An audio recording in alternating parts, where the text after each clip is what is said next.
Beautiful. Hello, everybody. I'm Samantha Marin. Whoa, was that me? Okay.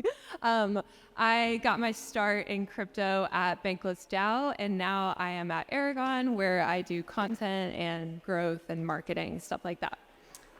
So today I'm going to be talking about what is a DAO and why do billions of dollars of TVL depend on them. So at its most basic level, at its most distilled, a DAO is an organization run with smart contracts on a public blockchain. So the cool thing about DAOs is that they use smart contracts to facilitate and enforce decisions made by their members. So contrast this with a traditional organization or a traditional, like even a nation state. What do they use to enforce decisions? They use maybe violence, maybe fear, threats, things like that. Enforcement in the DAO space happens completely on the smart contract layer. So that's really the revolutionary thing about DAOs. If a vote passes, it's getting executed on chain, no enforcement required. So at the core of the DAO is a piece of software on the blockchain that holds assets, so think your DAO treasury. And then that treasury manages permissions to other contracts and actors. So say if a vote reaches X quorum and Y pass rate, then it will automatically pass, and we call that a permission. So DAOs take human organizational activities and put them on the blockchain. So an example of a traditional human organization activity would be maybe joining the org by paying monthly dues, or maybe you have a physical membership card to show that you're a member.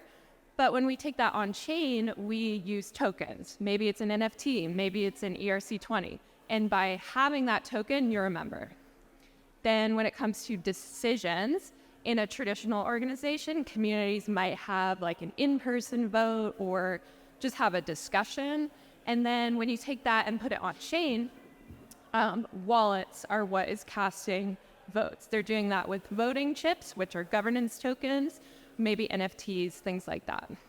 And then move down to assets. So if you have assets in a traditional organization, that is probably managed through a bank. So think a treasurer, think an accountant. And then when you take that on chain, you are doing that completely through the DAO treasury, through the DAO vault. You do not need to have any intermediary there. So now that we understand what a DAO is at its most core and basic level, I want to go into why do we need DAOs in Web3? Why are these organizations so important for crypto today? So, closer? Okay. So here's why DAOs are necessary. So I like to think of on-chain governance a little bit like thinking of health insurance. It doesn't feel super necessary until it's really necessary and you need to get your appendix removed in the ER. So on-chain governance is really something that it can honestly feel like a chore sometimes, but when you need it, when there's a threat of attack or censorship, on-chain governance is like your health insurance. You're really freaking happy that you have that. So on-chain governance is when you give addresses or tokens the right to determine what to do with shared assets. And those assets could be a protocol that you're managing together. So on-chain governance also deals with complex actions that can't be easily repeated by a computer or smart contract. So things like distributing funding. I mean, look at grants. That's been the most common use case of DAOs today, distributing grants. Managing a treasury, trying to optimize your return. That is something that a human is required. Changing protocol parameters. That's another element that can get tricky if you're trying to automate everything. So on-chain governance, that is required when you are building a protocol that needs to be censorship-resistant and permissionless. So at Aragon, we call these unstoppable protocols. So we believe that in order for protocols to be truly unstoppable, in order for them to not be easily attacked, not be easily censored, they need a layer behind them that is also unstoppable. And that is why DAOs are so critical. So DAOs are the backstop of these foundational tools for operating on-chain. Think liquid staking protocols, Lido. Lido has a DAO. Think decentralized exchanges, think stable coins. If you wouldn't want your stable coin or your DEX or your LST to be censored by a malicious actor, that means you want that protocol to have a DAO.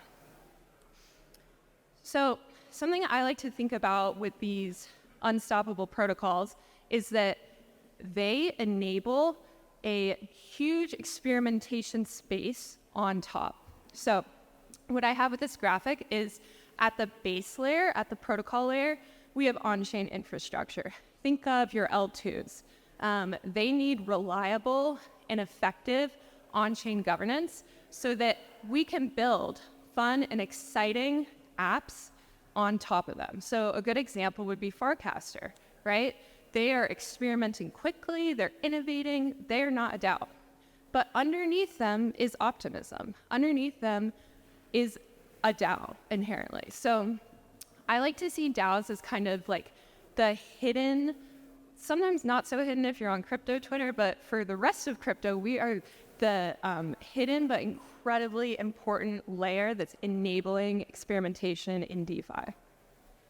So to me, a DAO is unstoppable governance, and it's what enables us to go to infinity and beyond.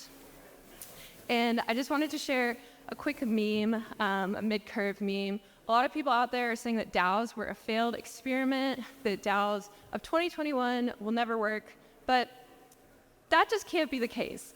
If we want to have DeFi working, we need DAOs working. So if any of this is interesting to you, oh my gosh, I don't know what to do with the mic. If any of this is interesting to you, if you have a protocol that you need to govern on chain, an organization, a shared treasury, whatever it may be, this QR code leads to our intake form at Aragon. We build custom DAOs for projects completely beginning to end. So very like white glove service. And yeah, just get in touch there, or you can talk to me after the talk today. And that is the conclusion of my talk, but I have something fun. So if we have time for questions, Aragon and Indie DAO, we are doing a decentralized side event where we are giving out these kind of Pokemon-looking trading cards. And when you get one, you have to find someone else who has one, play a rock, paper, scissors match. Whoever wins that match gets both cards. So it's kind of like you're trying to accumulate as many cards as possible. We're giving them out throughout all of ETH Denver, so it's a decentralized side event. You can find my other Aragon teammates, you can find the Indie DAO team. And if you ask me a good question, I will give you one.